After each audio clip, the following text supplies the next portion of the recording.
But I just only hope that Dezi, does surrender because, intrinsically we all have our pathways in life.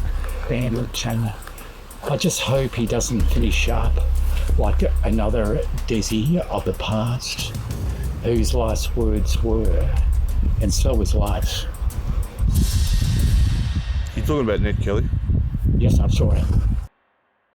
My name is Jonica Bray. I'm a senior reporter at the Daily Mail. I have been covering this story since the tragic events unfolded. I have direct access to both family and friends of Dezi Freeman, and we have 2 senior reporters on the ground in Porepunkah. It's now day 11, and sovereign citizen Dezi Freeman is still on the run. Today also marks the first funeral for Senior Constable Vadim de Waart, one of the 2 police officers he allegedly shot dead. My brother has always been my hero, my protector.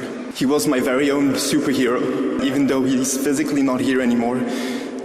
His spirit will live on with all of us forever. Our beautiful, kind, wise, joyful boy, taken from us, who dearly loved him.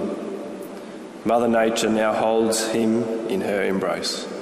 Again, I want to express my very deep and sincere condolences to your family. Thank you for bringing Vadim to us. This is what we know about the ambush.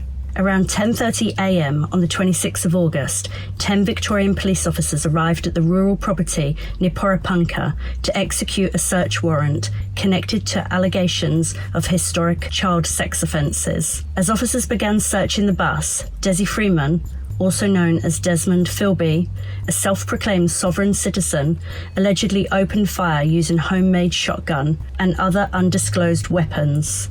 The ambush was sudden and brutal, with officers caught off guard. The wounded officer, shot in the leg, hid under the bus for nearly an hour until help arrived. Detective leading Senior Constable Neal Thompson and Senior Constable Vadim de Waart were killed instantly. Freeman escaped the scene alone, allegedly taking the sidearms of the 2 dead officers. He fled into the bushlands surrounding the property, and hundreds of police officers, along with ADF, believe he is being harboured.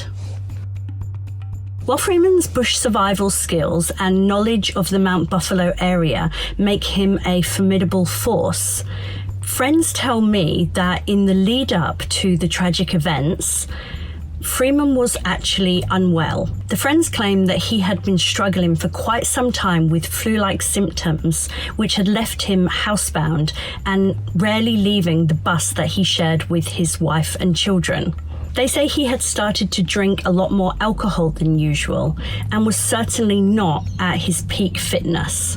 It's because of these details that it's believed that maybe somebody is harbouring Dezi Freeman. He's become very proficient of getting around in the bush, bush bashing. But there's a lot of hiding places here, and especially because, if you look up at night here, you'll see 1 million stars.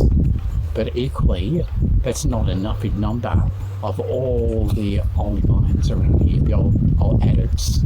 And it's quite possible that he may be down on adits. He's a bloke with a lot of resolve, and he puts his mind into some things. There's just no holding him back. Police have warned that anyone harbouring Dezi Freeman or helping him will face serious consequences.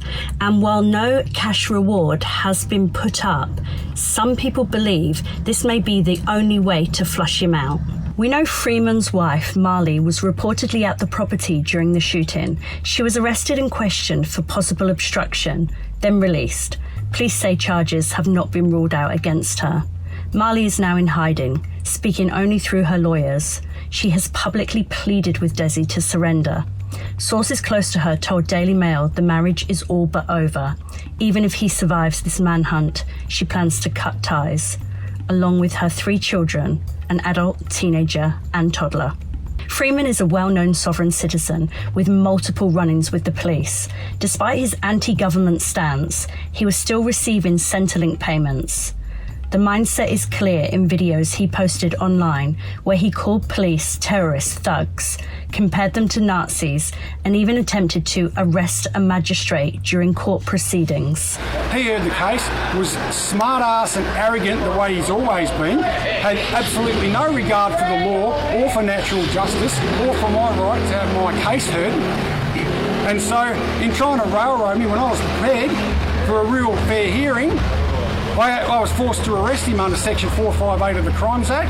I told him he was not free to leave and he was in my custody. They are filthy, corrupt, disgusting, lawless predators who seem to get some thrill out of messing with people's lives. So, people of Australia, every one of you, start arresting and prosecuting these criminals.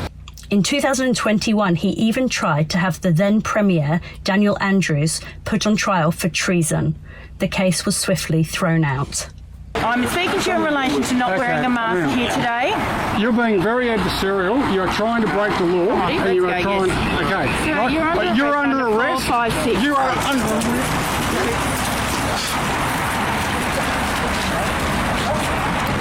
arrest. For now, 2 police officers are dead. Dezi Freeman remains on the run, and the cost for this massive manhunt is dramatically rising every day. We'll keep you up to date over the weekend of the latest developments at dailymail.com.au.